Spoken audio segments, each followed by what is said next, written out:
Good morning students.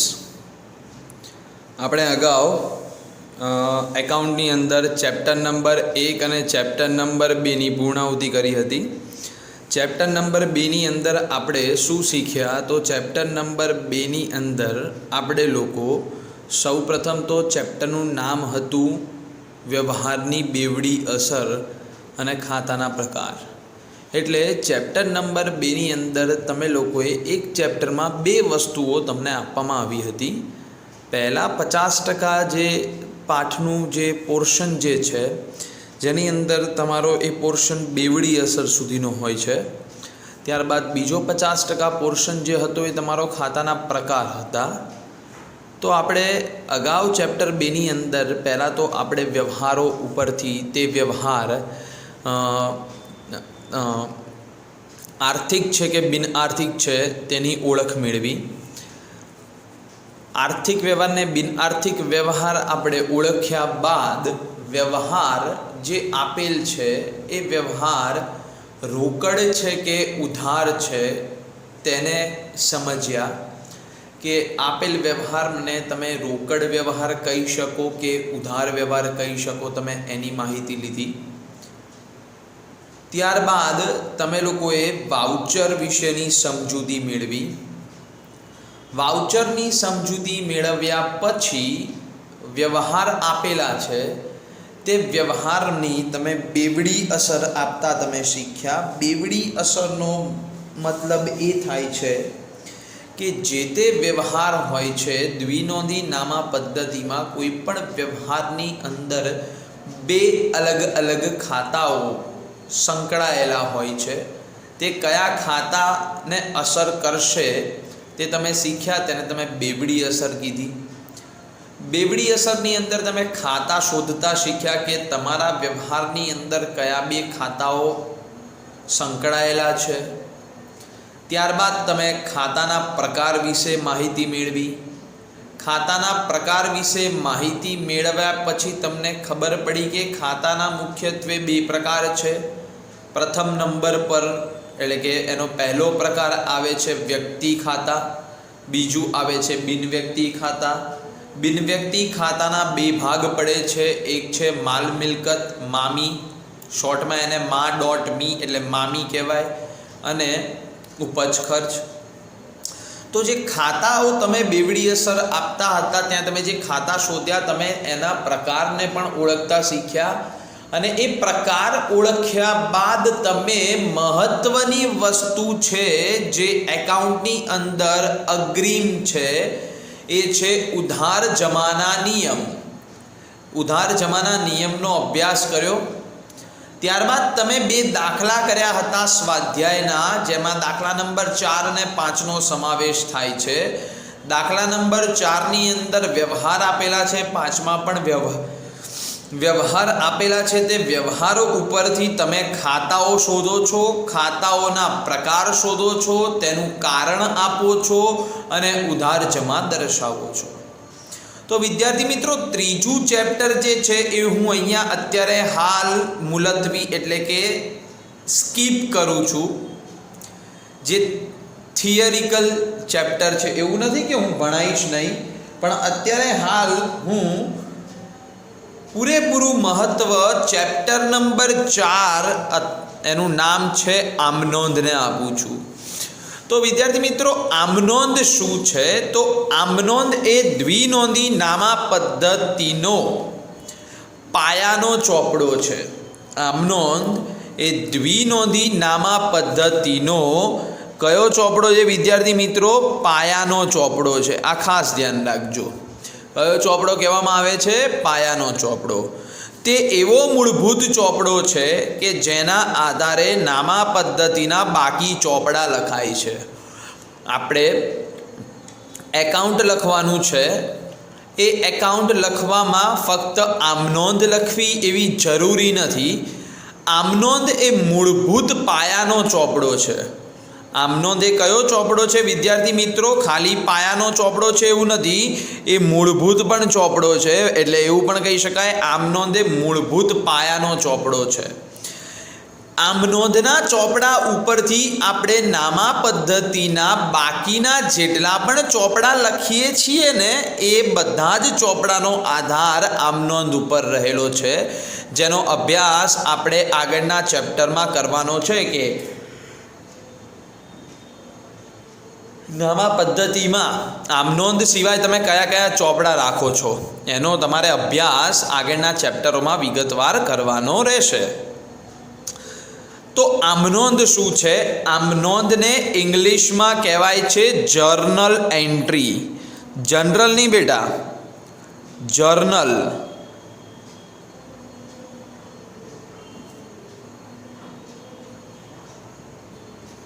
ઇંગ્લિશમાં એને શું કહેવાય છે? Journal entry. જનરલ એટલે થાય બેટા સામાન્ય, આ જનરલ નથી, આ જર્નલ છે. બરાબર છે? તો આપણે એને સમજીએ. તો ફ્રેન્ચ શબ્દ જર, ફ્રેન્ચ શબ્દ જરનો અર્થ થાય છે દિવસ. ફ્રેન્ચમાં દિવસને જર કહેવામાં આવે છે. તેના પરથી જર્નલ શબ્દનો શબ્દ બન્યો છે, જેનો અર્થ થાય છે કે ધંધાના દૈનિક વ્યવહારોની નોંધ એવો થાય છે. જર્નલ શબ્દનો અર્થ શું થાય છે? ધંધાના દૈનિક વ્યવહારોની નોંધ. એટલે આપણે જે વસ્તુનો ધંધો કરીએ છીએ ને એ ધંધાની અંદર આપણે દૈનિક એટલે રોજ બરોજ જે કાંઈ પણ વ્યવહાર કરીએ છીએ તેની નોંધ કરવા માટે જે ચોપડો રાખવામાં આવે છે એને જર્નલ તરીકે ઓળખવામાં આવે છે, જેને જર્નલ તરીકે ઓળખવામાં આવે છે. અંગ્રેજી શબ્દ જર્નલ મૂળ લેટિન ભાષાનો છે. અંગ્રેજીમાં જે આપણે બોલીએ છીએ, ગુજરાતીમાં આમ નોંધ, અંગ્રેજીમાં જર્નલ.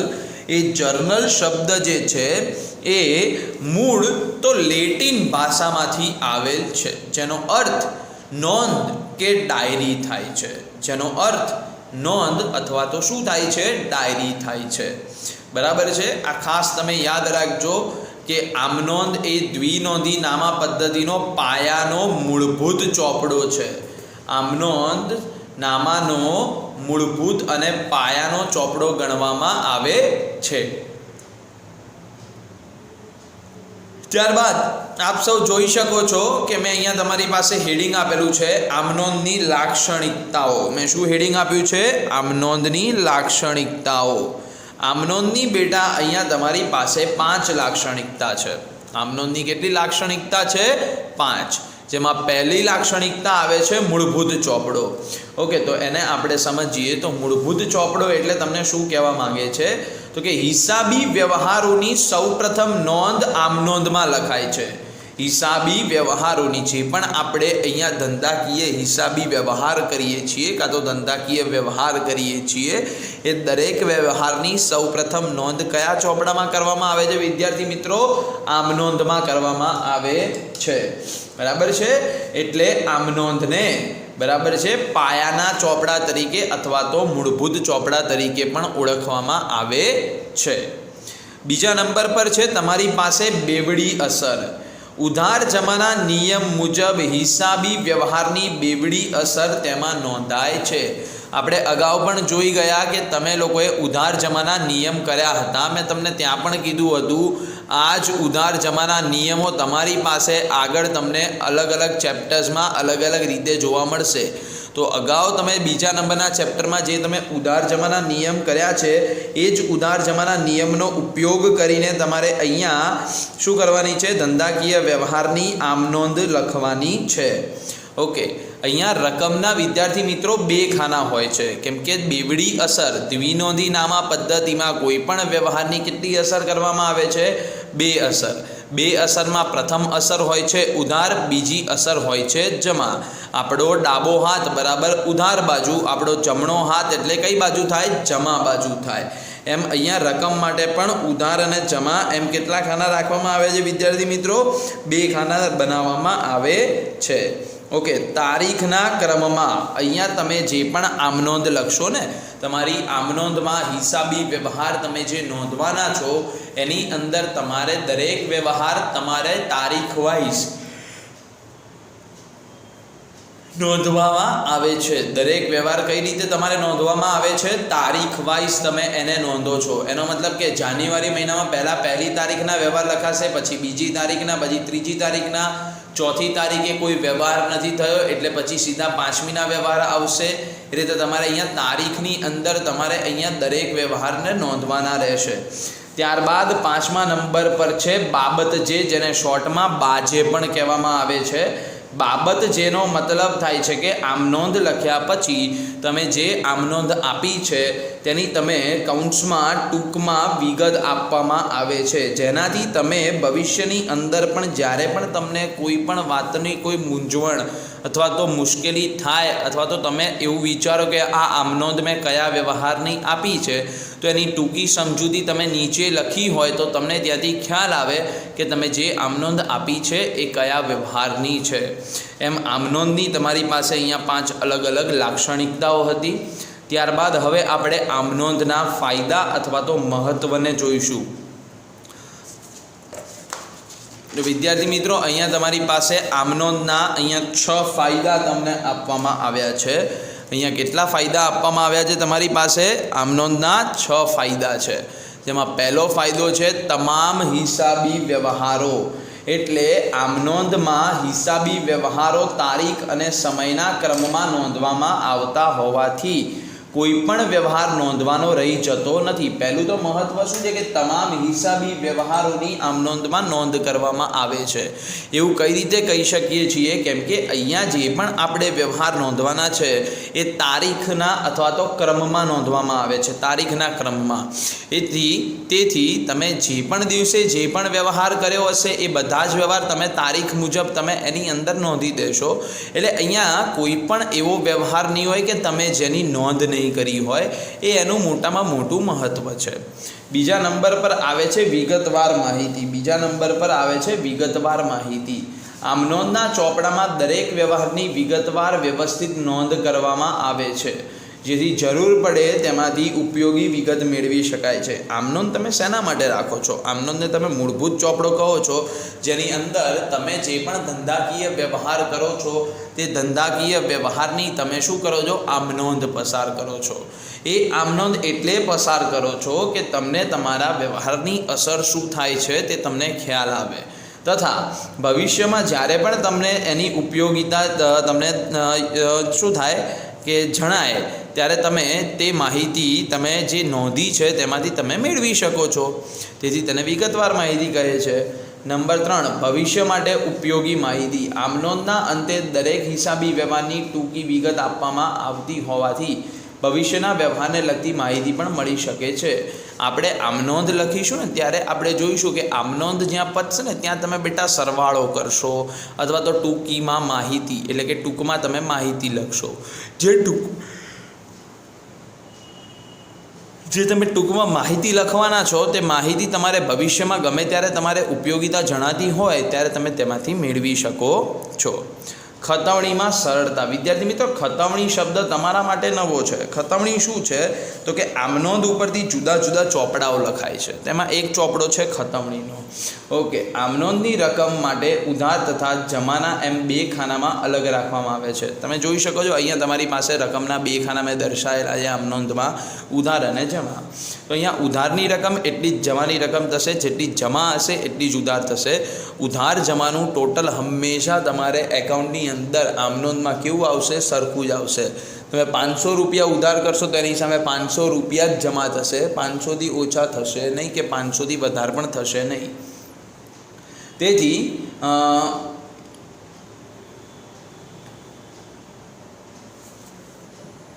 ખતવણી કરતી વખતે જ્યારે તમે આગળ ખતવણી કરશો ને, આમનોંધ ઉપરથી ખતવણી કરશો, બરાબર છે, ત્યારે ખતવણી કરતી વખતે કયું ખાતું ઉધારવું અને કયું ખાતું જમા કરવું એ તમને સરળતાથી તમને મળી શકે।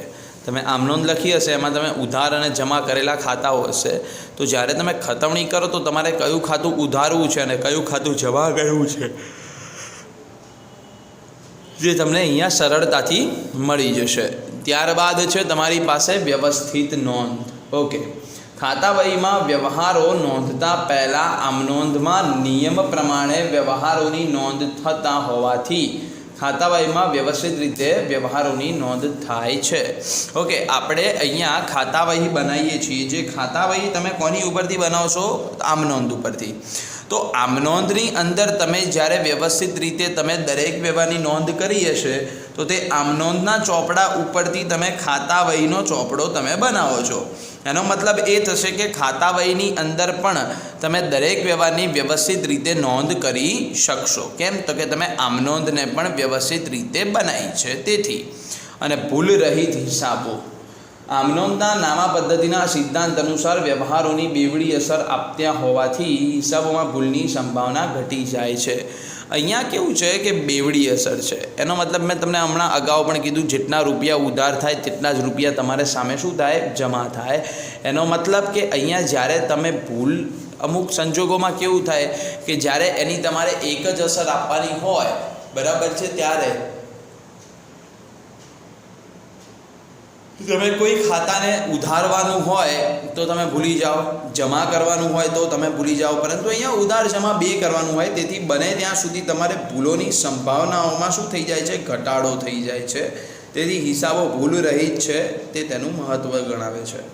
હવે આમનોંધ બેટા આપણે કઈ રીતે બનાવવાની છે તો એનો હું તમને એક નમૂનો બતાવું છું.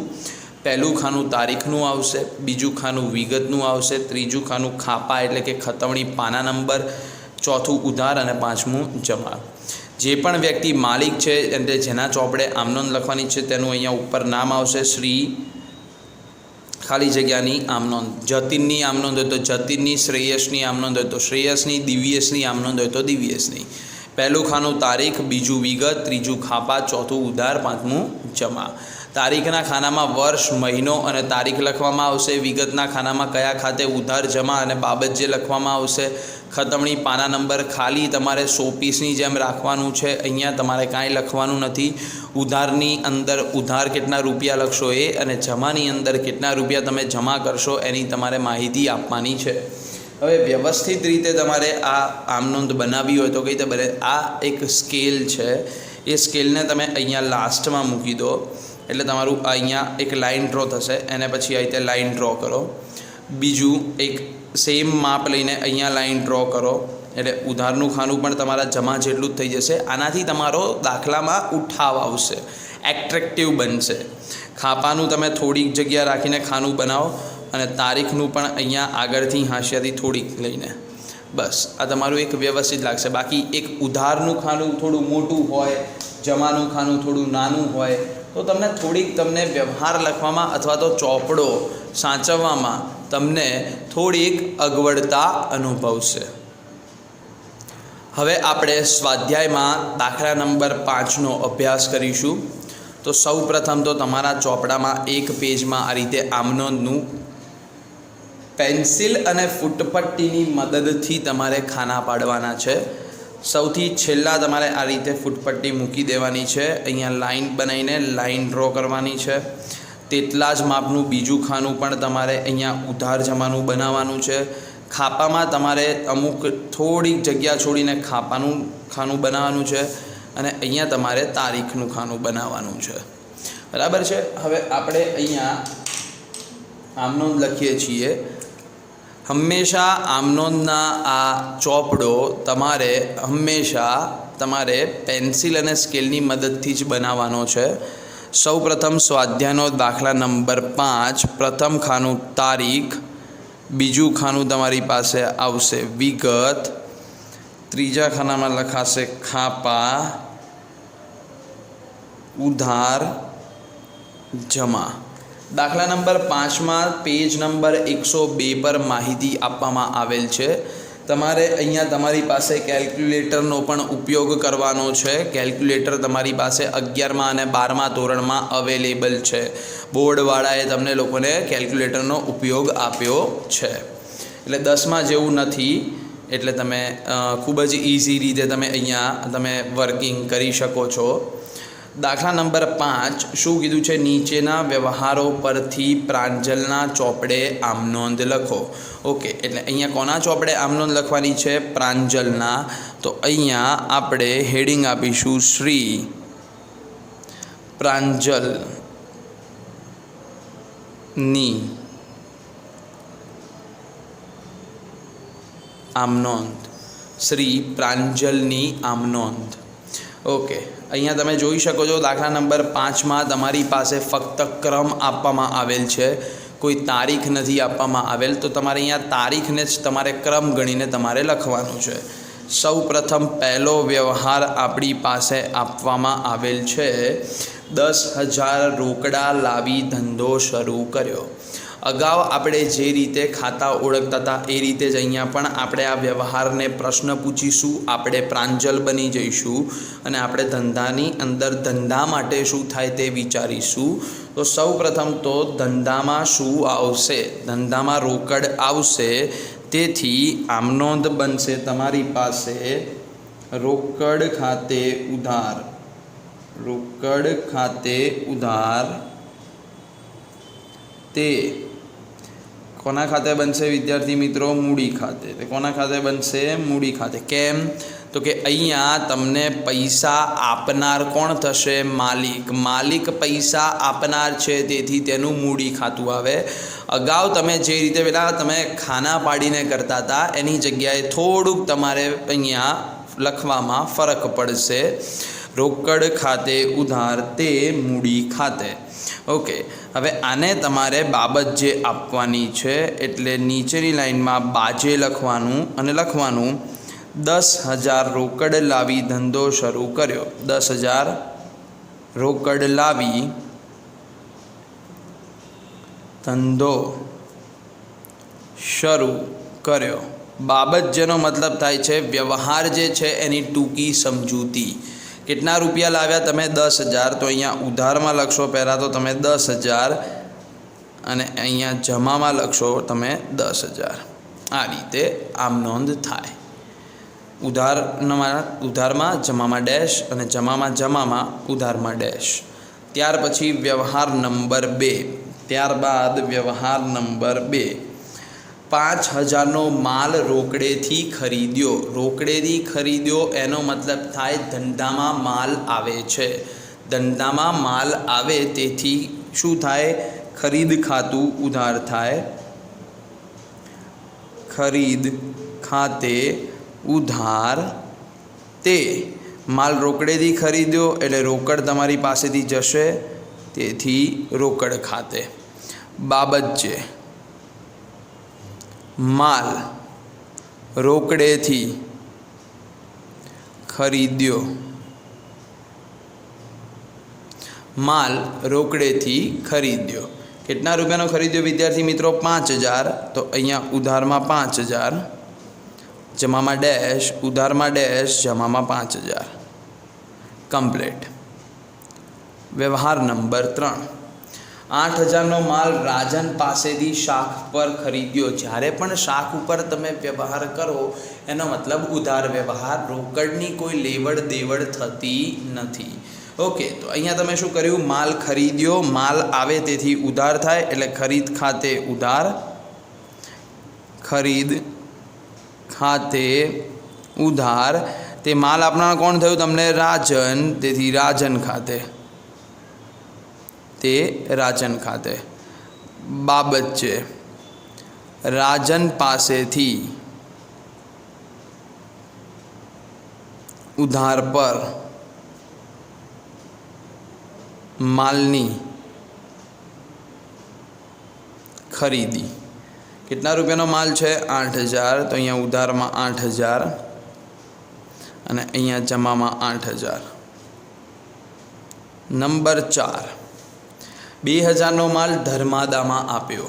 ઓકે, ધર્માદામાં આપો છો તમે. અહીંયા માલ ક્યાં આપો છો? ધર્માદામાં.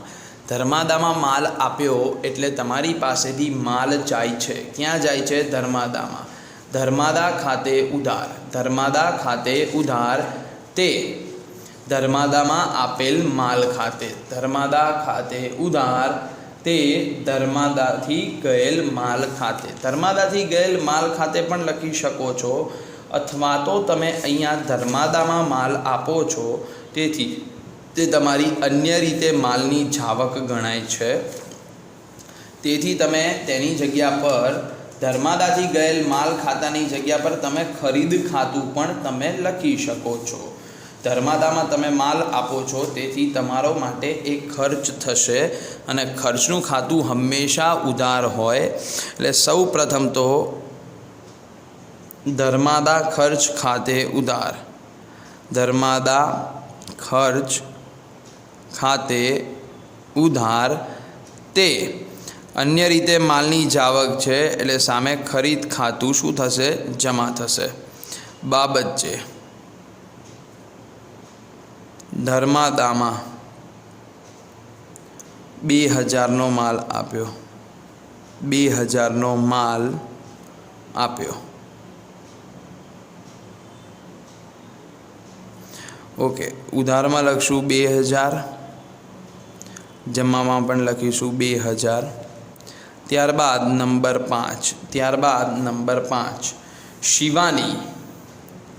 શિવાનીને 3000નો માલ મોકલવાનો ઓર્ડર આપ્યો. શિવાનીને 3000નો માલ મોકલવાનો ઓર્ડર આપ્યો. હજી માલનો ઓર્ડર આપ્યો છે, તેથી તેને બિન આર્થિક વ્યવહાર કહેવાય. કયો વ્યવહાર કહેવાય? બિન આર્થિક વ્યવહાર. તેની ચોપડે નોંધ થતી નથી, તેથી આપણે ખાલી એટલું લખીશું બિન આર્થિક વ્યવહાર. નંબર 6 શિવાનીએ ઓર્ડર મુજબ માલ મોકલી આપ્યો. ઓકે, તો અહીંયા તમારી પાસે રકમ તો 6થા નંબરમાં લખી નથી, ક્યાંથી લેવાની? 5મા નંબરના વ્યવહારથી અગાઉ કેટલાનો ઓર્ડર આપ્યો હતો તમે? અહીંયા 3000નો. હવે શિવાની તમને 3000નો માલ મોકલશે. શિવાની માલ મોકલે છે એનો મતલબ કે આપણા ધંધામાં માલ આવે છે, એટલે એને ખરીદી કહેવાય. સૌથી પહેલાં તો ખરીદ ખાતે ઉધાર. ખરીદ ખાતે ઉધાર. અને તે માલ આપનાર કાં તો મોકલનાર કોણ થયું? તમારી પાસે શિવાની, તેથી શિવાની ખાતે જમા. અહીંયા જમા નથી લખવાનું હતું, તે બોલીએ એટલે એનો મતલબ જમા જ થાય છે. બાબત છે શિવાનીએ ઓર્ડર મુજબ માલ મોકલ્યો. કેટલા રૂપિયા લઈશું? 3000 રૂપિયાનો ઓર્ડર આપ્યો હતો ને, તેથી 3000. 7 નંબરનો વ્યવહાર 2500 જીવન વીમા પ્રીમિયમના ભર્યા. જીવન વીમા પ્રીમિયમ, વિદ્યાર્થી મિત્રો, જીવન વીમા પ્રીમિયમ માલિકનું હોય છે. કોઈ દિવસ ધંધાનું જીવન હોતું નથી. જીવન હંમેશા માલિકનું હોય છે અને માલિક માટે તે અંગત વપરાશ કહેવાય. તેથી ઉપાડ ખાતે ઉધાર.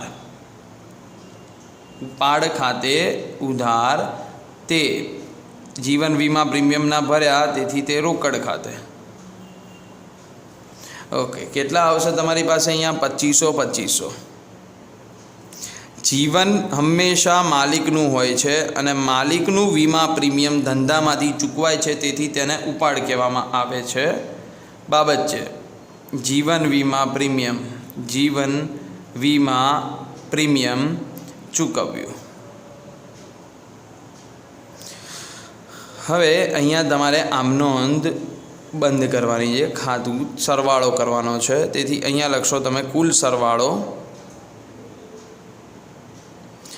હંમેશા જ્યારે તમે ખાતાનો ટોટલ કરો ત્યારે આ રીતે નીચે ડબલ લાઇન કરવામાં આવે છે અને ઉપર સિંગલ લાઇન.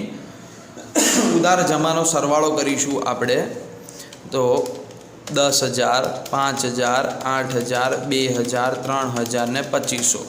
ટોટલ તમારી પાસે આવશે અહીંયા 30,500 ઉધાર બાજુ પર, અને એટલું જ તમારી પાસે આવશે જમા બાજુ પર 30,500. કેમ? તો કે ઉધાર જમાનો હંમેશા ટોટલ કેવો હોય છે? સરખો હોય છે. તેથી બંને બાજુનું ટોટલ કેવું આવશે? સરખું.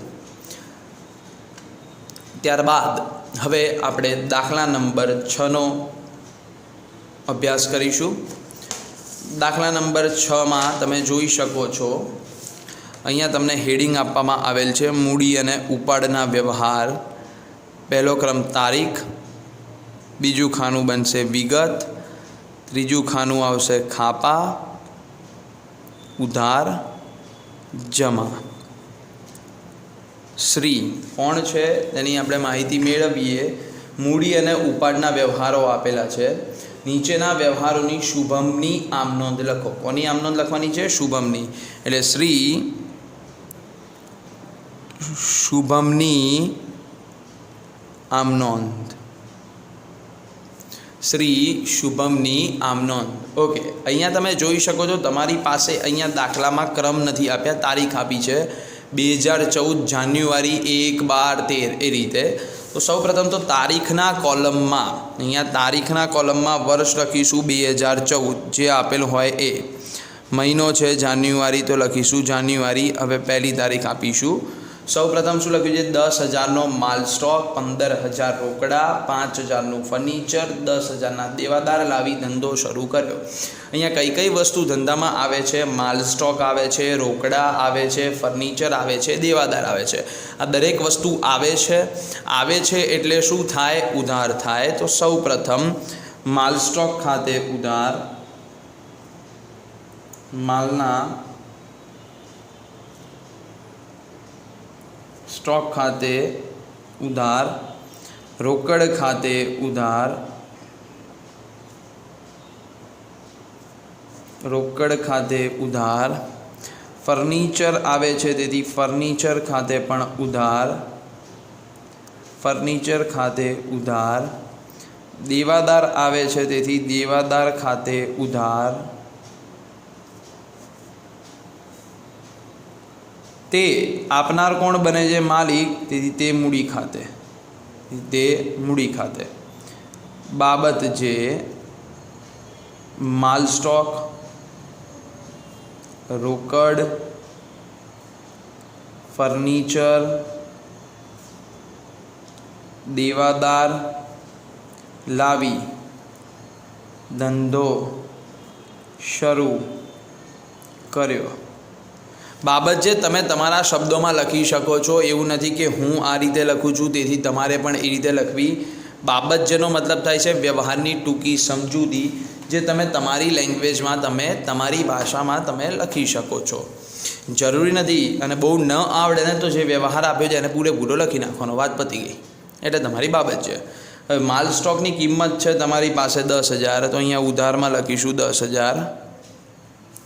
ત્યારબાદ રોકડની કિંમત છે 15,000, તો રોકડમાં લખીશું 15,000. ફર્નિચરની કિંમત છે 5,000, તો ફર્નિચરમાં 5,000. દેવાદારો 10,000, તો દેવાદારમાં લખીશું 10,000. જમામાં ડેશ, અહીંયા ડેશ. હવે જેટલું ઉધાર છે તેટલું જમા છે, તેથી ઉધાર બાજુનો સરવાળો કરીશું 10, 15, 5 ને 10. ટોટલ થશે 40,000. ટોટલ થશે 40,000. તેથી 40,000 આપણે અહીંયા શું કરીશું? જમા કરીશું. તેથી 40,000 આપણે શું કરીશું? જમા કરીશું. બરાબર છે? ખ્યાલ આવી ગયો? ઓકે. એની પછી સીધી છે 12 તારીખ. તો 12 તારીખ લખવાની. અંગત મોટર કાર 80,000માં વેચી. અંગત મોટર કાર એટલે માલિકની પોતાની કાર છે જેને 80,000માં વેચે છે. એ કેટલામાં વેચે છે માલિક? એનાથી કોઈ ધંધાને નિસ્બત નથી, પરંતુ ધંધામાં કેટલા રૂપિયા લાવે છે બેટા? 80,000માં વેચીને 50,000 રૂપિયા ક્યાં લાવે છે? રોકડા ધંધામાં લાવ્યા. તો ધંધામાં શું આવ્યું? રોકડ આવી. તો સૌ પ્રથમ તો એની આમનોંધ શું થાય? રોકડ આવે છે તેથી રોકડ ખાતે ઉધાર, રોકડ ખાતે ઉધાર.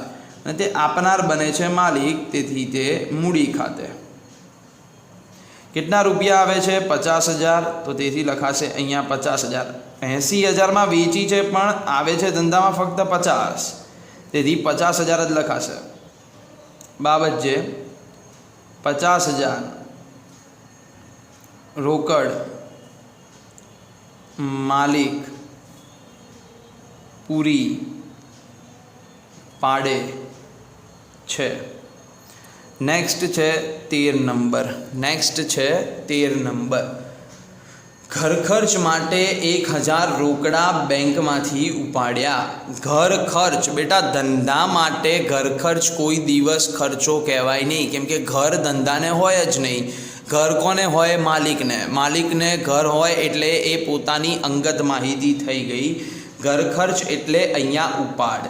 ઉપાડ તમે ઘર ખર્ચ માટે 1,000 રૂપિયા રોકડા ધંધામાંથી તમે શું કરો છો? ઉપાડો છો. જ્યારે તમે રોકડા રૂપિયા તમારા ઘર ખર્ચ માટે ઉપાડો છો, ક્યાંથી? બેંકમાંથી. तो सौप्रथम तो उपाड़ खातुं उधार थशे। सौप्रथम उपाड़ खाते उधार थशे अने ए पैसा आपनार थशे बैंक, तेथी ते बैंक खाते। बेंकमांथी पैसा उपाड़ीए छीए उपाड़ माटे, केम के घर खर्चने आपणे चूकववानो छे, बराबर छे। तेथी बाबत छे घर खर्च माटे बेंकमांथी रोकड़ कां तो रोकड़ा उपाड्या। केटला उपाड्या? 1000। उधार में 1000, जमा में डैश, जमा में 1000। That's all. 15 नंबर, एकाकी पेढ़ीना मालिकનું आवकवेरा रिफंड 500 रुपया धंधाना बैंक खाता में भर्यु। एकाकी पेढ़ीना मालिक, एकाकी पेढ़ी एटले के जे व्यक्ति जे धंधो करे छे ए मालिक, ए धंधानो मालिक कोई एक ज व्यक्ति छे ने एकाकी पेढ़ी कहेवाय। ए पेढ़ीना मालिकने आवकवेरा रिफंड, आवकवेरो ए भरे छे। हवे मालिक माटे आवकवेरो ए अंगत खर्च कहेवाय। अहींया आवकवेरो भरेलो छे एनु रिफंड मळे छे। रिफंड एटले पैसा पाछा मळे छे अने ए तमने जे पैसा पाछा मळे जे 500 रुपया ए तमारी अंगत आवक थई, परंतु तेने तमे धंधाना बैंक खाता में भरो छो। तो धंधाना बैंक खाता में पैसा आवशे, पैसा लेनार थशे बैंक, तेथी बैंक खाते उधार। तेथी बैंक खातुं शुं थशे? उधार। ओके, बैंक खातुं उधार थशे अने ए पैसा आपनार थशे मालिक, तेथी तेना मूडी खाते। तेथी तेना मूडी खाते केटला रुपयानो व्यवहार छे? 500 रुपयानो व्यवहार छे। तेथी 500। आमनो नी नीचे बाबत जे शुं लखीशुं? आवकवेरा रिफंड। आवकवेरा रिफंड 500 धंधाना बैंक खाता में भर्यु। त्यारबाद 20 नंबर, धंधामांथी अंगत वपराश माटे 1000 नो माल तथा 400 रोकड़ा लई गया। ओके, धंधामांथी आपणे माल अने रोकड़ा बे लई जईए छीए। कोण लई जाय छे? मालिक। ज्यारे मालिक धंधामांथी रोकड़ रकम, माल के मिलकत लई जाए तो तेने शुं कहेवामां आवे छे? उपाड़। तो सौप्रथम तो तमे अहींया उपाड़ करो छो, तेथी उपाड़ खाते उधार थशे। धंधामांथी शुं जाय छे? माल जाय छे अने रोकड़ पण जाय छे। तेथी सौप्रथम तमे अहींया लखशो रोकड़ खाते। सौप्रथम तो रोकड़ जाय छे अने माल पण जाय छे, बंने तमारी पासेथी जाय छे एटले सौप्रथम आपणे लखीशुं रोकड़ खाते। बीजू माल जाय छे ते अन्य रीते मालनी जावक होवाथी अहींया खरीद खातुं शुं थशे? जमा थशे। खरीद खातुं जमा थशे। बाबत छे अंगत वपराश माटे माल अने रोकड़ लई गया। ओके, रोकड़ केटला रुपयानी छे तमारी पासे? 400 रुपया। तो रोकड़ खाते तमारे लखवाना 400। माल केटला रुपयानो छे? 1000 रुपयानो। तो माल में लखवाना एटले के खरीद खाता में लखवाना 1000। 1000 प्लस 400 बंनेनु टोटल करीने 1400 रुपया तमारी पासे शुं थशे? उधार। 1400 रुपया तमारी पासे शुं थशे? उधार। केम के जेटली जमा होय एटलुं ज सामे उधार थाय, बराबर छे। त्यारबाद 21 नंबर, त्यारबाद 21 नंबर, अहींया हूँ नवा पेज पर आऊँ छूँ। तेथी तारीख, विगत, खापा, उधार ने जमा। 21मी तारीख, पुत्रीनी प्रवासी फीना 1500 धंधामांथी चूकव्या। धंधाने पुत्री होय विद्यार्थी मित्रों, धंधाने पुत्री होय नहीं। पुत्री कोनी होय? मालिकनी। ए पोतानी अंगत होय एटले के उपाड़ थई गयो। ओके, पुत्रीनी प्रवासनी फीना 1500 धंधामांथी चूकव्या। तेथी सौप्रथम तो उपाड़ खाते उधार। उपाड़ खाते उधार ते રોકડ ખાતે, કેમ કે તમે અહીંયા પ્રવાસ ફી ભરો છો તેથી તમારી પાસેથી રોકડા જશે. બાબત જે પુત્રીની પ્રવાસ ફી ચૂકવી. કેટલા રૂપિયા ચૂકવી? 1500. ઉધારમાં 1500, જમામાં 1500.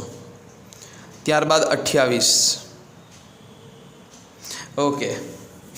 ગંગા ફર્નિચર માર્ટમાંથી 2000નું ફર્નિચર ઘર માટે ખરીદ્યું. કોના માટે ખરીદ્યું? ઘર માટે. ધંધા માટે આપણે નથી ખરીદતા. કોના માટે ખરીદીએ છીએ? ઘર. ધંધાને ઘર હોય નહીં, ધંધાને કોઈ દિવસ ઘર હોય નહીં. ઓકે, તો અહીંયા આપણે શું કરીએ છીએ? ધંધા માટે આપણે અહીંયા કોઈ પણ વસ્તુ ખરીદતા નથી. આપણે અહીંયા જે પણ કાંઈ ખરીદીએ છીએ એ કોના માટે ખરીદીએ છીએ? ઘર માટે. તો સૌપ્રથમ તો ઘર માટે ખરીદીએ છીએ એનો મતલબ એ થાય છે ઉપાડ. તેથી પ્રથમ તો ઉપાડ ખાતું અહીંયા જમા થશે, ઉપાડ ખાતે ઉધાર. અને તે ફર્નિચર આપનાર કોણ થશે? Ganga furniture Mart. તેથી તે ગંગા ફર્નિચર માર્ટ ખાતે.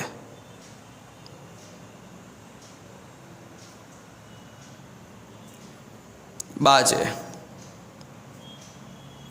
ઘર માટે ફર્નિચર ખરીદ્યું. ઘર માટે ફર્નિચર ખરીદ્યું.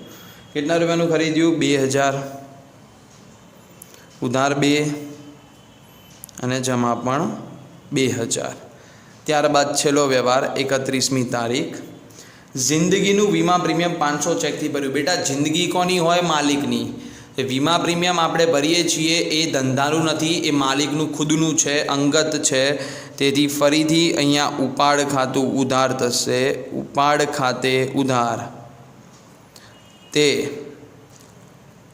રોકડ ચેકથી ભર્યું છે ને, ચેકથી ભરો તો બેંક ખાતે. બાબત જે જિંદગીનું વીમા પ્રીમિયમ, જિંદગીનું વીમા પ્રીમિયમ ચેકથી ભર્યું. કેટલા રૂપિયા ભર્યું? 500. ઉધારમાં 500, જમામાં 500. અહીંયા બધા વ્યવહાર પતી ગયા છે. તેથી હવે આપણે એનો સરવાળો કરીશું. ઉપર એક લાઈન, નીચે ડબલ લાઈન. સરવાળો કરીએ તો સૌ પ્રથમ ઉધાર બાજુનું 10, 15, 5, 10, 50, 1000, 500, 1400, 1500, 2000, 500, 96,900 ટોટલ થાય છે. કેટલું ટોટલ થાય છે? 96,900. અહીંયા પણ 96,900. ઉધાર જમાનું ટોટલ સેમ. ત્યારબાદ અહીંયા દાખલો પૂર્ણ થાય છે. બરાબર છે? ઓકે. નેક્સ્ટ દાખલો લઈએ છીએ. સૌપ્રથમ તો હું અહીંયા તારીખ વિગત ખાપા ઉધાર જમા. ત્યારબાદ બીજી બાજુ પણ મેં ખાનું બનાવી દીધું છે તો ત્યાં પણ હું લખી નાખું છું તારીખ વિગત ખાપા ઉધાર જમા. ઓકે. દાખલા નંબર 7 લઈએ છીએ. પુષ્કરનો આમ નોંધ લખવાની છે. દાખલા નંબર 7.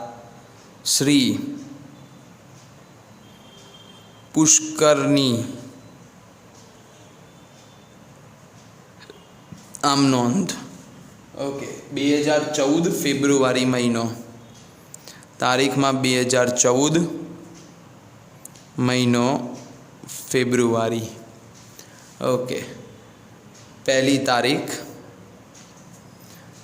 અહીંયા તમારી પાસે લોન અને વ્યાજના વ્યવહારોનો દાખલો છે. લોન 2 પ્રકારની હોય બેટા, એક લીધેલી લોન, એક આપેલી લોન.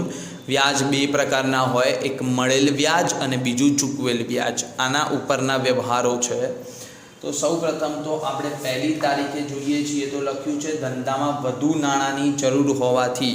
હવે હું અહીંયા વિદ્યાર્થી મિત્રો બાબત જે લખતો નથી, પરંતુ તમારે જ્યારે તમે ઘરે તમે જ્યારે પણ લેક્ચર જુઓ અને તમે જ્યારે તમારી નોટબુકમાં લખો તો તમારે સ્વયં એટલે કે જાતે તમારે બાબત જે લખવાની છે। ઓકે, પહેલું જ વ્યવહાર છે, ધંધામાં વધુ નાણાંની જરૂર હોવાથી રામ પાસેથી 20,000ની 12% લોન લીધી। ઓકે, સૌપ્રથમ તો તમે લોન લીધી એટલે તમારી પાસે શું આવશે? રોકડ આવશે। ઓકે, તમે એની આમનામ શું લખશો? રોકડ ખાતે ઉધાર, રોકડ ખાતે ઉધાર। અને તે તમને લોન આપનાર વ્યક્તિ કોણ છે? રામ। તેથી તે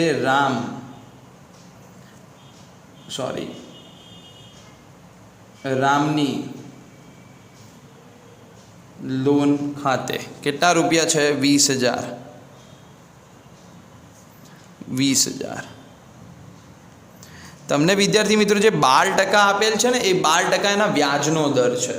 તે 12% એના વ્યાજનો દર છે। જ્યારે વ્યાજની ગણતરી કરવાની આવશે ત્યારે વાર્ષિક 12% લેખે આપણે વ્યાજની ગણતરી કરીશું। અહીંયા વ્યાજની ગણતરી કરવાની જરૂર નથી, કેમ કે હજી તો તમે લોન લીધી છે।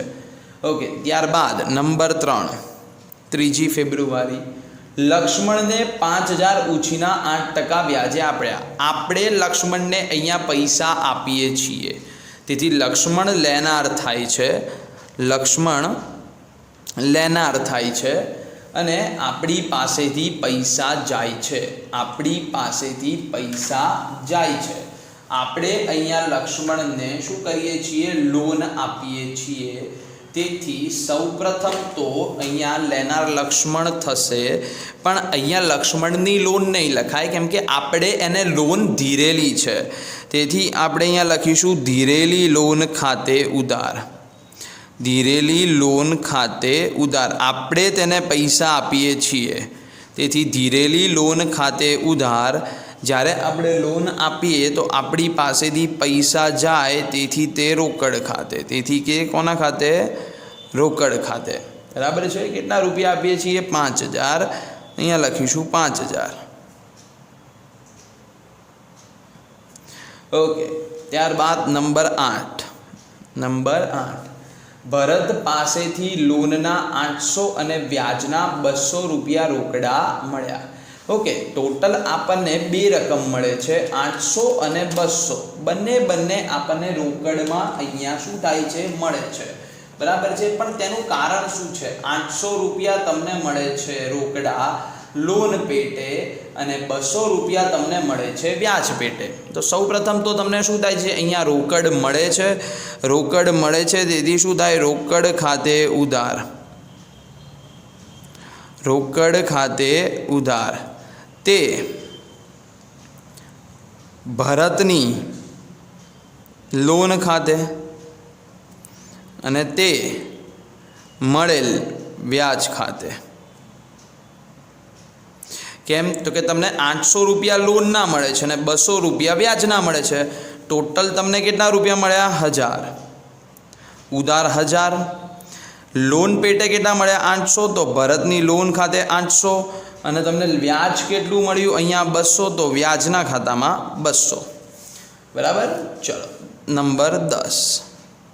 ઓકે, સીતા પાસેથી લીધેલી લોન પૈકી 5,000 પરત કર્યા તથા 400 વ્યાજ ચૂકવ્યું। અહીંયા આપણે સીતા પાસેથી લોન લીધી છે, હવે આપણે એને પૈસા ચૂકવીએ છીએ। લોન પેટે કેટલા આપીએ છીએ? 5,000। તો કોણ લેનાર થાય બેટા? સીતા। એટલે અહીંયા સીતા ખાતે ન લખાય, પણ સીતાની લોન ખાતે, સીતાની લોન ખાતે ઉધાર કેટલા રૂપિયા? 5,000। પછી વ્યાજ આપ્યું ને, એટલે લોનના વ્યાજ ખાતે, વ્યાજ ચૂકવીએ એટલે ખર્ચ થાય, લોનના વ્યાજ ખાતે ઉધાર। તે બંને વસ્તુ ચૂકવીએ તો તે રોકડ ખાતે। વ્યાજ કેટલું ચૂકવ્યું છોકરાઓ? 400, તો વ્યાજમાં 400, 5,000 ને 400 બંનેનું ટોટલ કરો તો રોકડા તમારી પાસેથી ટોટલ કેટલા ગયા? 5,400। નેક્સ્ટ નંબર 12, કૌશલ પાસે કૌશલને ધીરેલી લોન પર 200 વ્યાજ મળ્યું.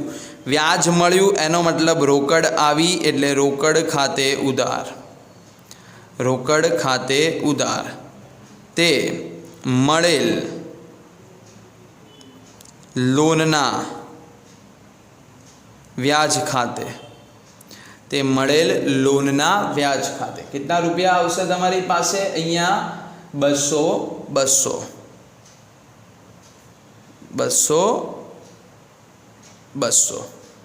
ત્યારબાદ નંબર 15. રામ પાસેથી લીધેલી લોન પર 1 માસનું વ્યાજ ચૂકવ્યું. લોનનું વ્યાજ ચૂકવવાનું આવશે કેમ કે રામ પાસેથી લોન લીધી છે, તેથી સૌથી પહેલાં તો વ્યાજ ચૂકવીએ એટલે આપણો ખર્ચ થાય લોનના વ્યાજ ખાતે ઉધાર. લોનના વ્યાજ ખાતે ઉધાર. વ્યાજ ચૂકવીએ તેથી રોકડ જાય, તેથી તે રોકડ ખાતે.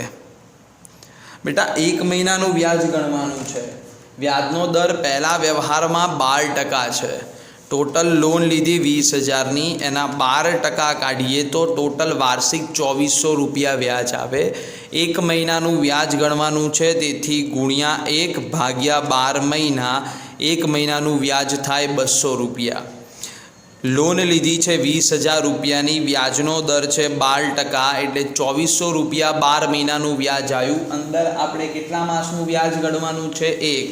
તો ગુણ્યા 1 ભાગ્યા 12 200 રૂપિયા તમારું વ્યાજ આવશે. તેથી રકમમાં ઉધારમાં 200, જમામાં 200. ત્યારબાદ 18 નંબરની તારીખ. લક્ષ્મણની લોન પર વ્યાજના 75 લેણા થયા. જે આપણે લક્ષ્મણને લોન આપી હતી એ લક્ષ્મણની લોન ઉપર હવે તમારે વ્યાજ મેળવવાનું છે. કેટલું મેળવવાનું છે? 75 લેણા થયા છે. બેટા પૈસા નથી મળ્યા હજી સુધી. પૈસા હજી મળ્યા નથી, ફક્ત લેણા થયા છે. તો તમારે પૈસા કોની પાસેથી લેવાના છે? લક્ષ્મણ પાસેથી. તેથી તે આપણો દેવાદાર ગણાશે અને એનું ખાતું ઉધાર થશે. લક્ષ્મણ ખાતે ઉધાર. લક્ષ્મણ ખાતે ઉધાર. તે લોનના વ્યાજ ખાતે. આપણી આવક થશે, લોનનું વ્યાજ, આવકનું ખાતું જમા હોય તેથી લોનનું વ્યાજ ખાતું જમા. પરંતુ હજી પૈસા મળ્યા નથી. પૈસા મળી ગયા હોત, અહીંયા એવું લખ્યું હોત કે લક્ષ્મણની લોન પર વ્યાજના 75 મળી ગયા તો રોકડ આવે એટલે રોકડ ખાતે ઉધાર, તે લોનના વ્યાજ ખાતે. પરંતુ અહીંયા હજી પૈસા મળતા નથી, તેથી આપણે જેને લોન આપી છે એ વ્યક્તિ પાસેથી પૈસા મેળવવાના છે. તેથી તે વ્યક્તિ આપણો દેવાદાર કહેવાય એટલે એનું ખાતું ઉધાર થશે અને લોન વ્યાજ એ આપણી આવક છે તેથી જમા થશે. હવે આપણે અહીંયા ટોટલ કરીએ તો 20,000, 5,000, 1,000, 5,000, 400, 200, 275, 31,875. ટોટલ 31,875. 31,875 બરાબર છે. નેક્સ્ટ આપણે બેંકના વ્યવહારોનો અભ્યાસ કરીએ છીએ. દાખલા નંબર 8. દાખલા નંબર 8. તારીખમાં 2014, મહિનો માર્ચ. શ્રી ક્રિષ્નાની કાં તો ક્રિશા છે, ક્રિશાની આમ નોંધ.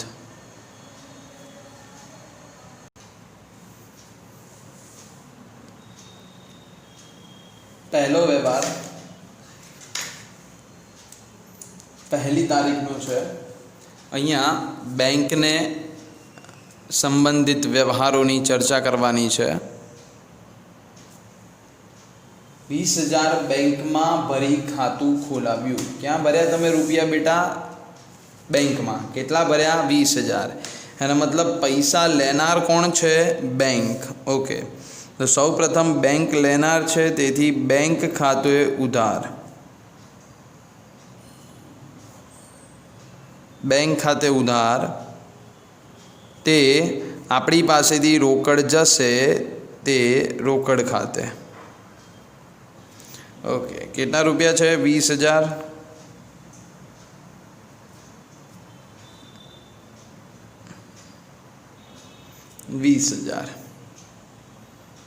नंबर 5, श्री हरि पासेथी 5,000 चेक मळ्यो जे तरत ज बैंक में भर्यो। हरि पासेथी चेक मळे छे जेने आपणे बैंक में भरीए छीए एटले हवे पैसा लेनार आपणी जग्या पर बैंक थशे, तेथी बैंक खाते उधार। चेक आपनार थाय छे हरि, तेथी ते हरि खाते। केटलानो चेक मळे छे? 5,000 नो। 5,000 5,000। त्यारबाद व्यवहार नंबर 6। ओके, व्यवहार नंबर 6 तमारी पासे जे छे ते रमणलाल पासेथी उगराणी पेटे 2,000 नो चेक मळ्यो। रमणलाल पासेथी उगराणी पेटे 2,000 नो चेक मळ्यो। चेक मळ्यो जे बैंक में जतो रहेशे, तेथी पैसा लेनार बैंक थशे बैंक खाते उधार। ते चेक आपनार व्यक्ति रमणलाल, ते रमणलाल खाते रकम छे 2,000।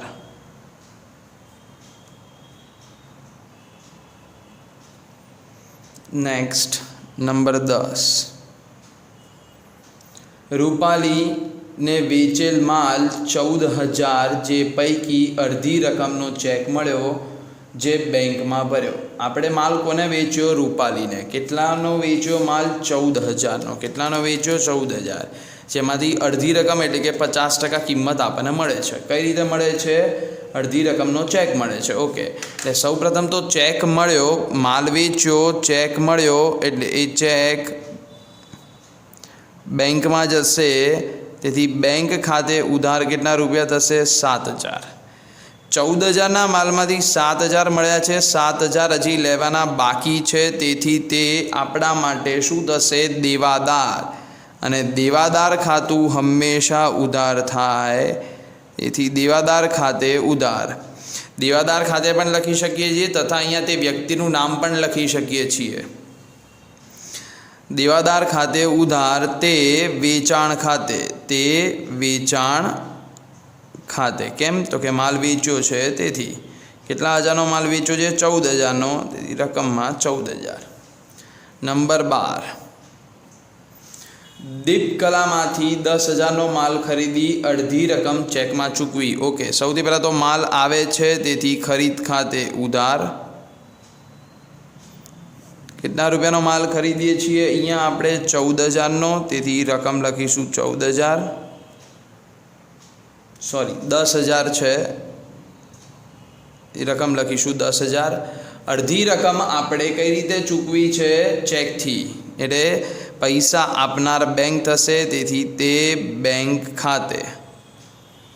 10,000 अर्धा केटला थाय? 5,000। कितना रुपया चूकववाना बाकी बोले छे आपणे? 5,000। कोने कोने चूकववाना बोले छे? दीपकला, तेथी ते दीपकला खाते अथवा तो लेणदार खाते पण लखी शकीए छीए। दीपकलानी जग्याए लेणदार पण लखी शकीए छीए। त्यारबाद 15 नंबर, घर खर्च माटे 400 अने ऑफिस खर्च माटे 800 बैंक मांथी चेक थी उपाड्या।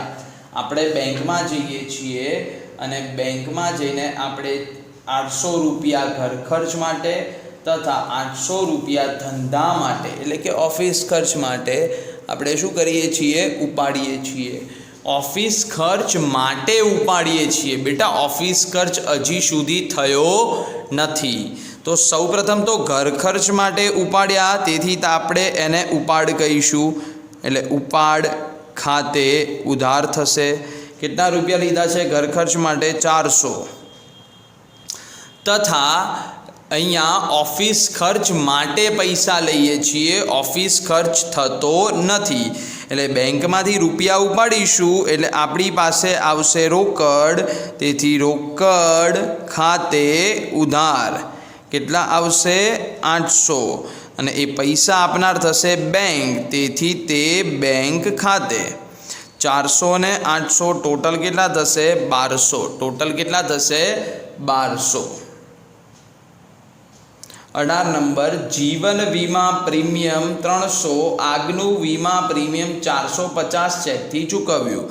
જીવન વીમા પ્રીમિયમ અંગત ખર્ચ છે, તેથી તેને આપણે ઉપાડ કહીએ છીએ. ઉપાડ ખાતે ઉધાર કેટલા રૂપિયા છે? જીવન વીમા પ્રીમિયમ 300 રૂપિયા. આગનું વીમા પ્રીમિયમ એ અંગત ખર્ચ નથી, તે ધંધાનો ખર્ચ છે, તેથી ખર્ચ હંમેશા ઉધાર થાય. તેથી આગના વીમા પ્રીમિયમ ખાતે પણ શું થશે? ઉધાર. કેટલા? 450. અને એને આપણે ચૂકવીએ છીએ ચેકથી, તેથી તે પૈસા આપનાર થશે બેંક. તે બેંક ખાતે 400 ને 300 750 રૂપિયા. ત્યારબાદ 20 નંબર. 20 નંબરનો જે વ્યવહાર છે તેને જોઈએ. બેંકે 25,000નો બેંક ઓવરડ્રાફ્ટ મંજૂર કર્યો એટલે હજી સુધી બેંક ઓવરડ્રાફ્ટ તમને મળ્યો નથી. હજી તમે વાત કરી અને બેંક એને મંજૂર કર્યો છે, પૈસા મળ્યા નથી. તેથી આપણે તેને બિન આર્થિક વ્યવહાર કહીશું, જેની નોંધ નામામાં થતી નથી. બિન આર્થિક વ્યવહાર. ત્યારબાદ બેંકે 250 રૂપિયા વ્યાજ જમા કર્યું. ઓકે, બેંકે કેટલા રૂપિયા તમારી પાસે અહીંયા વ્યાજના જમા કર્યા છે? 250 રૂપિયા. એનો મતલબ કે બેંકે વ્યાજ આપને શું આપ્યું? જમા આપ્યું. જ્યારે બેંક વ્યાજ જમા આપશે તો એ આપણી આવક થશે, જેને આપણા ખાતામાં શું કરવામાં આવશે? જમા કરવામાં આવશે. તો અહીંયા પૈસા લેનાર કોણ થશે? બેંક. પૈસા લેનાર બેંક થશે, તેથી બેંક ખાતે ઉધાર. અને પૈસા મળવાનું કારણ શું છે? તમારી પાસે બેંક વ્યાજ, તેથી આવકનું ખાતું જમા, તે બેંક વ્યાજ ખાતે. કેટલા રૂપિયા છે તમારી પાસે? અહીંયા 250 250 250 250. હજી અડધો વ્યવહાર બાકી છે. બેંક ચાર્જીસના 100 ઉધારેલ છે. બેંકે આપણા ખાતામાં ચાર્જીસ ઉધાર્યા, તો સૌપ્રથમ ચાર્જીસ ઉધારે, તેથી આપણો ખર્ચ થાય. ખર્ચનું ખાતું હંમેશા ઉધાર થાય, તેથી બેંક ચાર્જીસ ખાતે ઉધાર. બેંક ચાર્જીસ ખાતે ઉધાર. કેટલા રૂપિયા છે? 100.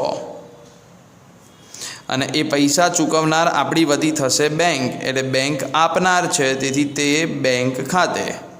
કેમ કે તમે જોજો, તમારા પપ્પાને આજે બેંકનું ખાતું હોય તો એમાં એટીએમના ચાર્જીસ અને વધારાની સુવિધાઓના ચાર્જીસ એમને કીધા વગર જ અંદર ઉધારી દેવામાં આવે છે. ઉધારાયા પછી તમને ખબર પડે છે કે એ તમારા ખાતામાં એ રૂપિયા ઉધારાયા, એટલે એ ચૂકવનાર આપણા વતી બેંક જ થઈ જાય. માલિકના પુત્રના વિદેશ પ્રવાસ માટે 5,000નો ચેક ધંધામાંથી આપ્યો. માલિકનો પુત્ર છે અને એને વિદેશ ફરવા માટે 5,000નો ચેક ધંધામાંથી આપ્યો. ઓકે, તો માલિકનો પુત્ર છે, તેથી તે ઉપાડ થઈ જશે. સૌપ્રથમ તો ઉપાડ ખાતે ઉધાર. કેટલા રૂપિયા જશે? 5,000. અને બેંકમાંથી આપશે પૈસા, તેથી તે બેંક ખાતે 5,000. અહીંયા વ્યવહાર પતી જાય છે, તેથી સરવાળો કરીશું. સાઇન આવી જશે સરવાળાની. ડબલ લાઇન હોય એટલે સરવાળાની સાઇન કહેવાય. બરાબર છે. હવે આપણે અહીંયા સરવાળો કરીએ તો સૌપ્રથમ તો 20,000 5,000 2,000 14,000 10,000 1200 750. ત્યારબાદ 250, 100 અને 5000 ટોટલ 58,300 કેટલું આવ્યું 58,300।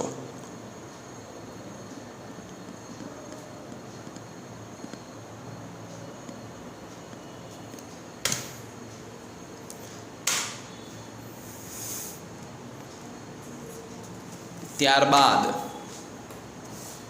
નવા દાખલા માટે ફોર્મેટ તૈયારી કરી દઈએ। તારીખ, વિગત, ખતાવણી પાના નંબર, ઉધાર, જમા। તારીખ, વિગત, ખતાવણી પાના નંબર, ઉધાર, જમા।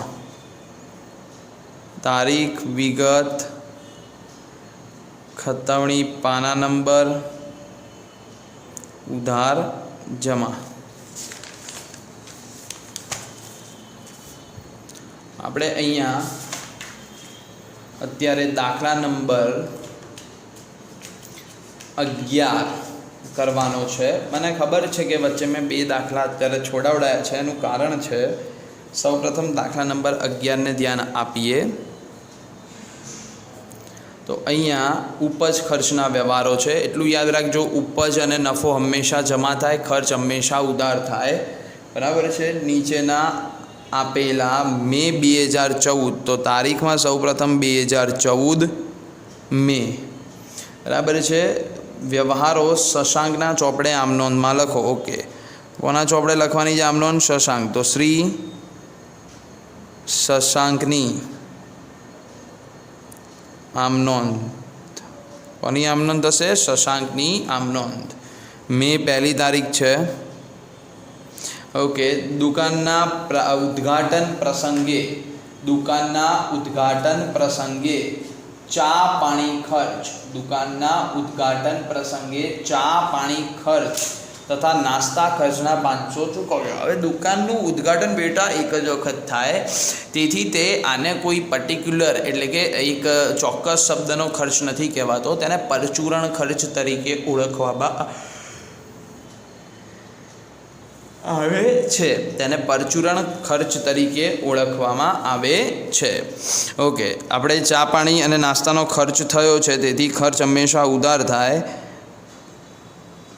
પરચુરણ ખર્ચ ખાતે ઉધાર, તે આપણી પાસેથી રોકડ જશે, તેથી તે રોકડ ખાતે।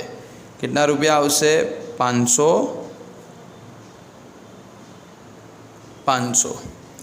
નંબર 2, દુકાન માટે જરૂરી હિસાબી ચોપડા 400ના ખરીદ્યા। બેટા હંમેશા જ્યારે દુકાન માટે તમે કોઈ પણ ચોપડા કે પછી કંઈ પણ તમે આવી સ્ટેશનરીની બાબતો તમે ખરીદો તો તેને સ્ટેશનરી ખર્ચ તરીકે ઓળખવામાં આવે છે। ઓકે, એટલે કયો ખર્ચ થશે અહીંયા? સ્ટેશનરી ખર્ચ, તેથી તમે તેને ઉધાર કરશો। સ્ટેશનરી ખર્ચ ખાતે ઉધાર, તે રોકડ ખાતે, કેમ કે તમે એને રોકડામાં લાવો છો। રકમ આવશે 400 રૂપિયા, 400 રૂપિયા। ત્યારબાદ નંબર 3, મજૂરીના 200 અને લારી ભાડાના 100 રોકડા ચૂકવ્યા। મજૂરી અને લારી ભાડું અહીંયા 2 અલગ અલગ ખર્ચા છે, બંને ખર્ચા છે, તેથી આપણે તેને આમનોંધમાં ઉધાર કરીશું। મજૂરી ખાતે ઉધાર,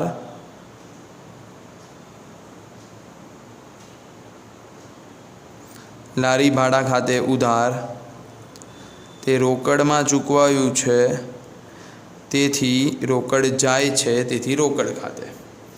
ઓકે, મજૂરીના 200, લારી ભાડાના 100, ટોટલ 300। આને સંયુક્ત આમનોંધ કહેવાય। આને કઈ આમનોંધ કહેવાય? સંયુક્ત આમનોંધ। અલગ અલગ આપી હોય તો થાય, મજૂરી ખાતે ઉધાર, તે રોકડ ખાતે 200, લારી ભાડા ખાતે ઉધાર, તે રોકડ ખાતે 100। પણ અહીંયા બંને આપણે ભેગી આપી દઈએ છીએ, તેથી આને સંયુક્ત આમનોંધ કહેવાય। નંબર 5, દુકાન ભાડાના 500 અને ઘર ભાડાના 300 ચૂકવ્યા। દુકાન ભાડું એ ધંધા માટે ખર્ચ છે, તેથી સૌ પ્રથમ તો દુકાન ભાડા ખાતે ઉધાર, દુકાન ભાડા ખાતે ઉધાર। ઘર ભાડું એટલે કે ઉપાડ, કેમ કે તે તમારો અંગત વપરાશ છે। ઉપાડ ખાતે ઉધાર, તે રોકડથી ચૂકવાય છે, તે રોકડ ખાતે। ઓકે, દુકાન ભાડું છે 500 રૂપિયા, ઘર ભાડું છે 300 રૂપિયા, 500 અને 300 ટોટલ થઈ જશે તમારી પાસે 800 રૂપિયા। ત્યારબાદ નંબર 10, કમિશનના 400 મળ્યા। કમિશન મળે છે તેથી રોકડ આવશે, રોકડ આવે તો થાય ઉધાર, રોકડ ખાતે ઉધાર। કેટલા રૂપિયા? 400। પણ કેમ તમને મળ્યા? તો કે કમિશન પેટે, તે તમારી આવક થઈ, તેથી તે કમિશન ખાતે 400 રૂપિયા। નેક્સ્ટ નંબર 12, દલાલીના 800નો ચેક મળ્યો। ચેક મળે છે એટલે એ ચેક મળે છે, તેથી પૈસા લેનાર કોણ થશે? બેંક। એટલે અહીંયા રોકડ ખાતાની જગ્યા પર કયું ખાતું ઉધાર થશે? બેંક ખાતું ઉધાર થશે। સૌ પ્રથમ તો બેંક ખાતે ઉધાર। કેટલા રૂપિયાનો ચેક મળે છે તમને? 800 રૂપિયાનો। અને કયા કારણથી મળે છે? દલાલી, તેથી તે દલાલી ખાતે 800 રૂપિયા। 15 નંબર, ગુજરાત સમાચારનું જાહેરાત બિલ 300 ચૂકવ્યું। ગુજરાત સમાચારમાં જાહેરાત આપીએ છીએ, તેથી એ આપણો જાહેરાત ખર્ચ થાય, તો જાહેરાત ખર્ચ ખાતે ઉધાર, જાહેરાત ખર્ચ ખાતે ઉધાર। તે કઈ રીતે ચૂકવીએ છીએ બેટા? રોકડેથી, તેથી તે રોકડ ખાતે, તે રોકડ ખાતે। કેટલા રૂપિયા આવશે તમારી પાસે? અહીંયા 300। નેક્સ્ટ 20, શું છે 20 નંબરમાં? ઇક્વિટી શેર ડિવિડન્ડ 500 મળ્યું। બેટા એટલું યાદ રાખજો, ઇક્વિટી શેર પર ડિવિડન્ડ, જ્યારે કોઈ પણ કંપની તમને ડિવિડન્ડ મોકલાવે ને, તો એ કોઈ દિવસ તમારા ઘરે રોકડામાં આવે જ નહીં, એનો હંમેશા ગમે તેટલી રકમ હોય તેનો ચેક જ મળે। તેથી એ ચેક હોય, તેથી કોણ પૈસા લેનાર થશે? બેંક। એટલે અહીંયા તમારી પાસે આવશે બેંક ખાતે ઉધાર। કયું ખાતું ઉધાર આવશે? બેંક ખાતે ઉધાર। કેટલા આવશે? 500। તે શેર ડિવિડન્ડ ખાતે, તે શેર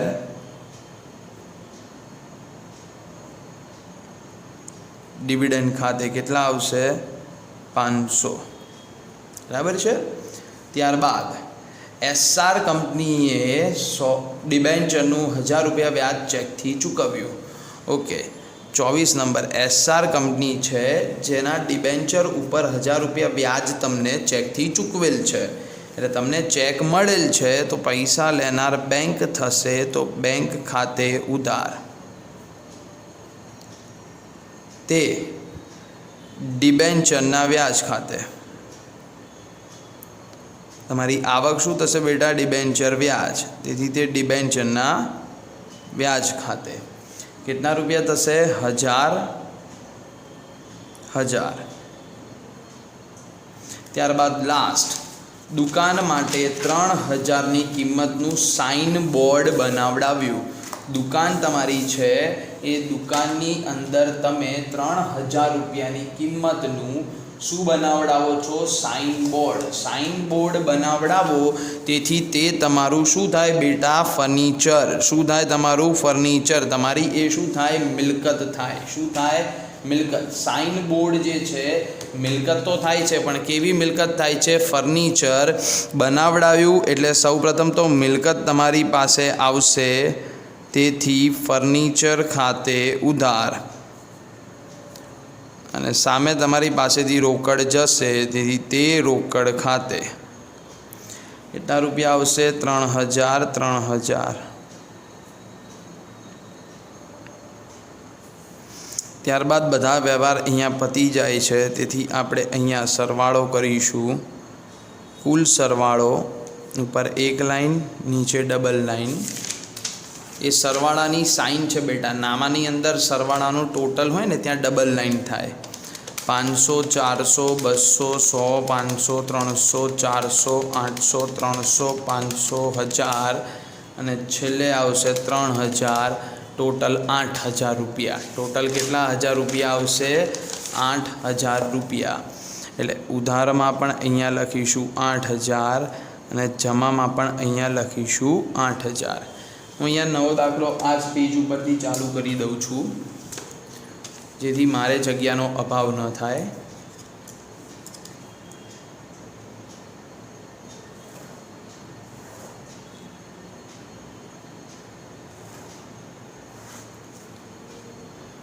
मिलकतों ने लगता व्यवहारों ने आपणे अभ्यास करवानो छे। हवे अहींया आपणे लखी दईए छीए दाखला नंबर 10।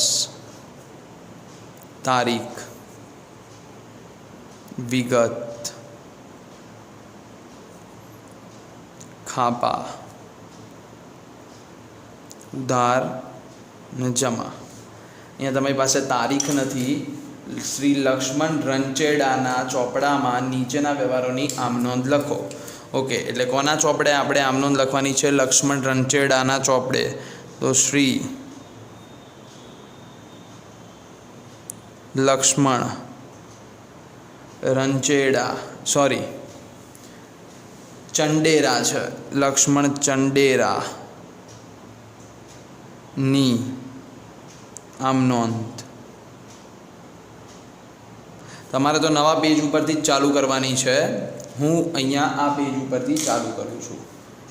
ओके, सौ प्रथम पहलो नंबर, पहलो क्रम, तारीखनी जगह पर अहींया क्रम आवशे। 20,000 यंत्र चेकथी खरीद्युं तथा यंत्र गोठवणी खर्चना 500 रोकड़ा चूकव्या। ज्यारे आपणे अहींया यंत्र खरीदीए छीए तो यंत्रनी मजूरीने पण यंत्रनी किंमतमां उमेरी देवामां आवे छे।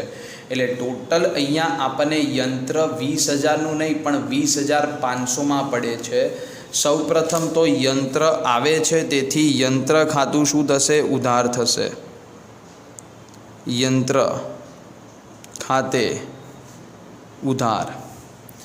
तेनी रकम जे छे एने बे अलग अलग रीते चूकववामां आवी छे। 20,000 तमे चेकथी चूकव्या छे અને ગોઠવણી ખર્ચ રોકડમાં ચૂકવ્યો છે, તેથી તે બેંક ખાતે, કેમ કે બેંક આપનાર છે અને ગોઠવણી ખર્ચ રોકડેથી થાય છે, રોકડ જાય છે, તેથી તે રોકડ ખાતે। ओके, સૌપ્રથમ તો બેંકમાં કેટલા રૂપિયા જશે? તો બેંકમાં તમારી પાસે યંત્રની કિંમત કેટલી છે? 20,000 રૂપિયા છે, તો બેંકમાં 20,000 રૂપિયા જશે।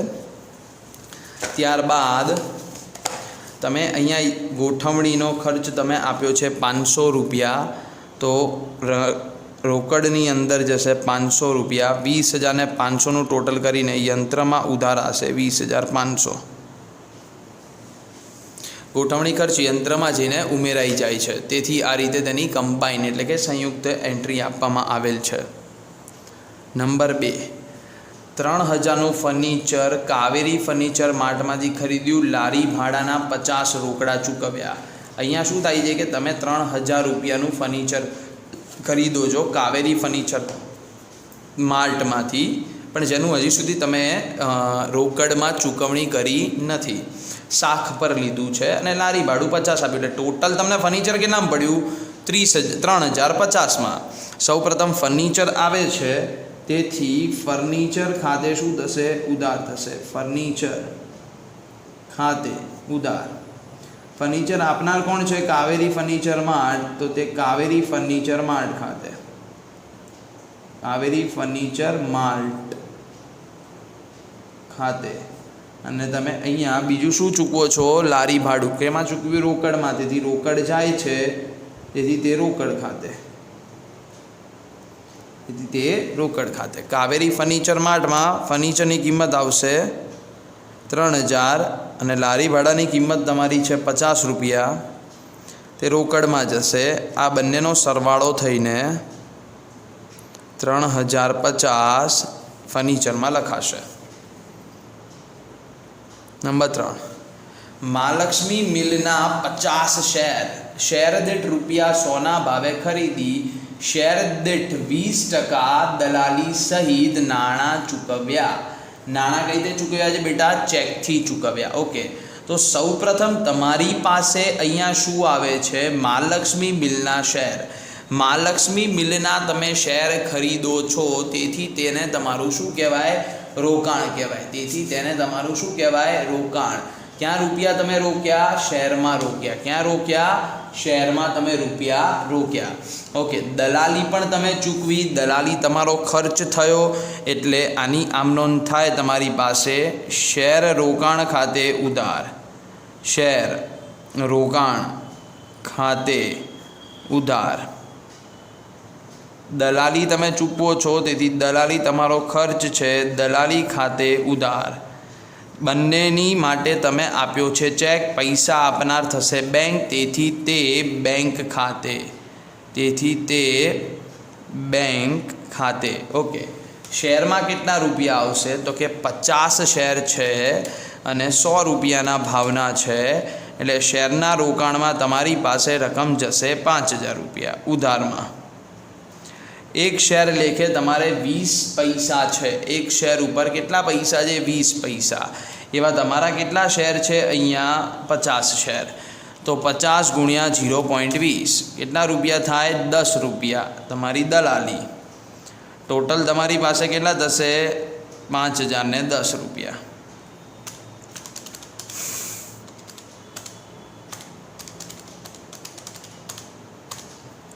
બરાબર છે. નંબર 4, નંબર 4 શું છે? 5000ના ફર્નિચરના બદલામાં 4000નો માલ આપ્યો.